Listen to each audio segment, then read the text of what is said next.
Hey there everyone, and welcome to Bill's Retro Gaming Show. So for a while now, I've had the KVM Switcher with GRS's Viper on it in my iiRcade. I love it. It has been a fantastic game changer being able to play all kinds of different games on my iiRcade.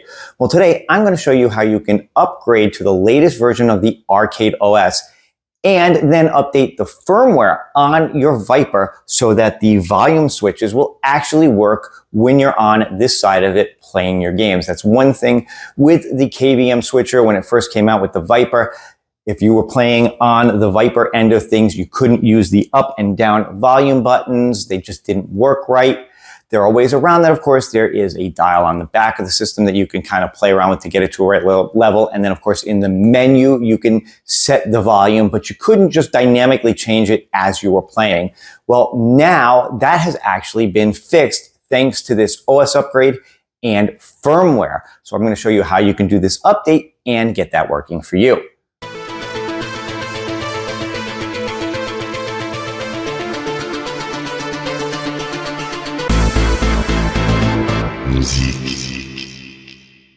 All right, so the first thing that I'm going to do is show you how you can upgrade the Rcade OS. That is step number one in this process.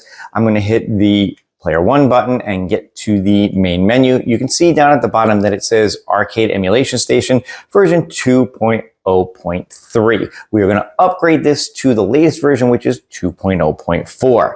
Now to do that, all I have to do is go down to where it says System Settings, and you can see down at the bottom it says Check for Updates. You will do that. And it says there is a file system update available. You already have a previous system backed up. System backups can take 1.5 hours to complete. Do you want to create a new backup now? It's up to you if you choose to do that or not.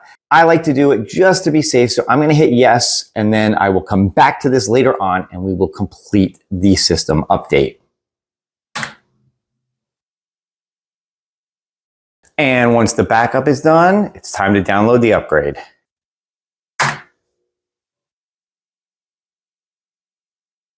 Okay, so the upgrade is now downloaded and it is ready. It will be installed on the next reboot. Reboot and upgrade now. We'll say yes and let it do it.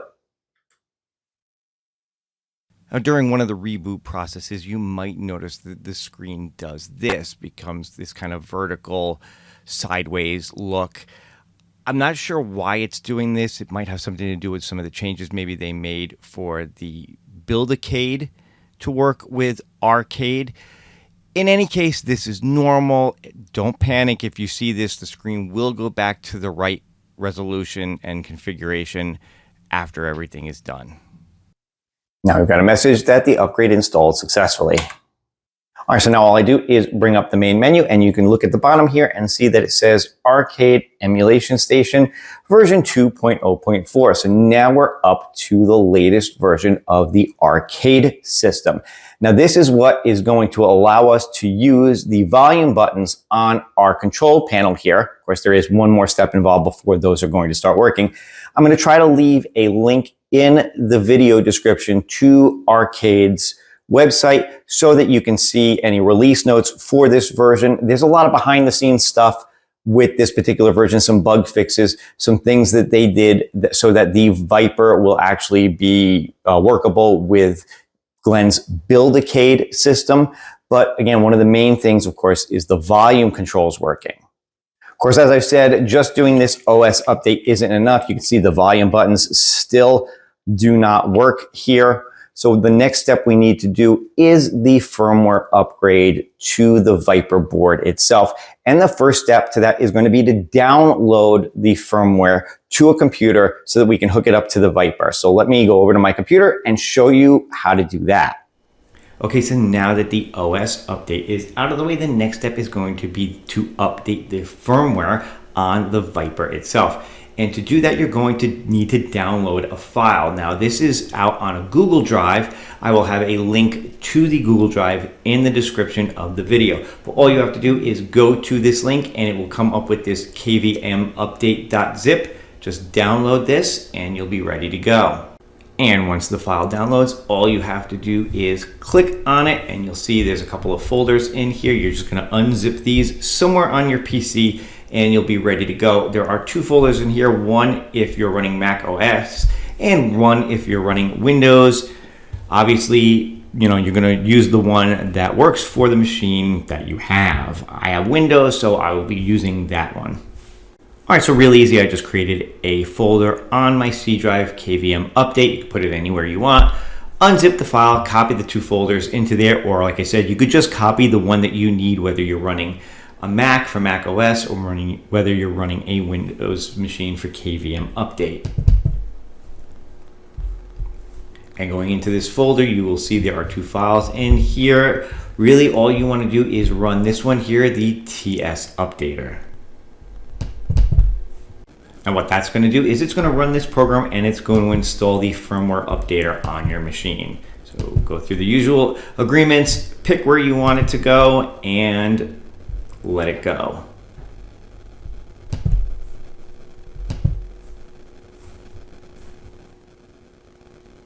Now the next step is to go back to our iiRcade machine, open up the back of it so we can get access to the switcher, to the Viper board, because we're going to need to plug a cable from there into the PC and then run this updater that we just installed. Okay, now that we have the software downloaded, the next thing we're going to want to do is open up the back of our iiRcade to get access to where the KVM switcher, specifically the Viper board, is located so we can plug our PC into it and run the firmware upgrade. But before we do that, one of the things we're going to want to do is change the joystick mode on the system. And the way that you do that is to hold down the two volume buttons for about 10 seconds. Now, as I showed you before, right now the volume you see isn't working, but there are modes where it does work. Unfortunately, in those modes, all of the controls and buttons and things on the GRS control panel aren't going to function properly. So it's not a good mode for playing in, but we need to put it in that when we run the firmware. So I'm going to hold this down for about 10 seconds. And now we are in the proper mode. You can see that the volume is working. If I just kind of zoom into the top here for a second, you can see that volume changing. I don't have sound turned on in the menu or you'd hear it, and that's okay. You can just see that it works. So now we're going to open up the back of our system and run the firmware upgrade. All right, so hopefully you guys can see everything properly here. I think I've got this at a good angle. I got some decent light in here. I hate doing stuff like this with the machine on because it's always a little bit nerve-wracking. You want to be careful, make sure you're grounded, make sure, no static electricity gets in there. You don't want to screw anything up when you're touching any of this stuff. So just be super, super careful. But what you're going to want to do is you're going to want to unplug this cable right here on the Viper board. You'll see there are two USB-C ports right here. You've got one marked A and one marked B, and you're going to unplug the one marked B.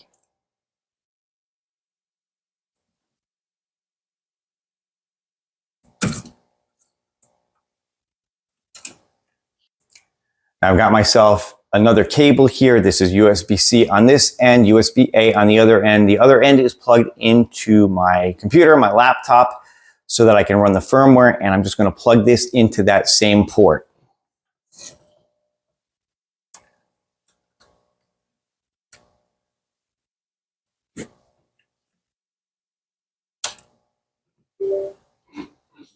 You should hear somewhat of a clicking noise, and if you've already got it plugged into your PC, you may hear a little ding that basically shows that the computer has recognized it. All right, so now moving back over to my laptop, I've already got the firmware software installed. All you have to do is run that firmware software, and you can see here I've got my USB cable connected. We're just going to click on Firmware Upgrade like so. And this should bring up a box here. All you got to do is go to where you downloaded the software. And that's where you will find the firmware upgrade. It's this file right here, GRS KVM app 214.bin. Click on that, click open, and let it do its thing.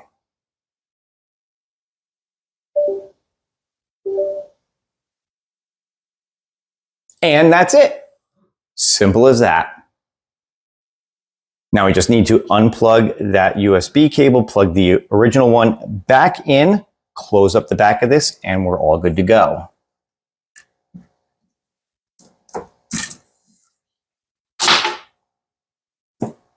Here's that one that we unplugged. Just put it back. Make sure it's in there nice and firm. And like I said, close up the back and let's test it out. And now that we have the firmware updated, the next step is going to be to put the joystick back in its original mode. I'm going to hold down the volume buttons again for about 10 seconds. All right, so we've got the joystick back in its original mode. Everything's working as it should here. And I went into the system audio settings and I turned on background music this time just so you guys could hear a little better that the volume does in fact work. There we go.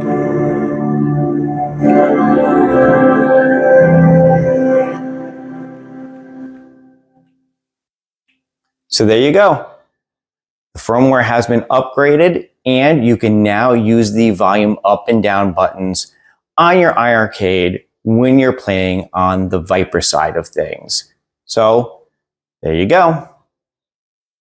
So there you have it. That is how you can upgrade your Viper system for the latest Rcade OS version 2.04 and to do the firmware upgrade on the Viper board so that you can use your volume control if you have the KVM Switcher set up in an iiRcade like I do. Like I said, there is more to the Rcade OS than just that. One of the things that this does is allow the Viper to be used in a GRS Build-A-Cade. So if you were looking to get one of Glenn's Build-A-Cades and use a Viper board in it, that's now going to be possible. Hopefully those Viper boards will be in stock soon so that you can pick those up. I will leave a link in the description so you can check out the release notes from Rcade for all the different things that they've done in this particular upgrade. But like I said, that's it for this one. I hope you guys did enjoy the video. If you did, leave me a thumbs up, leave me some comments below. And of course, if you're not subscribed to the channel yet, go ahead and do that as well. And if you want to support the channel even further, you can consider having a membership to the channel. Like I said, it's just there to help me continue to do this, to help me grow the channel. It's a nice way to say thank you. Of course, it's always up to you guys, but that is an option as well. That's going to do it for this one. And I hope you guys enjoyed it. I will see you on the next one. Take care and happy gaming.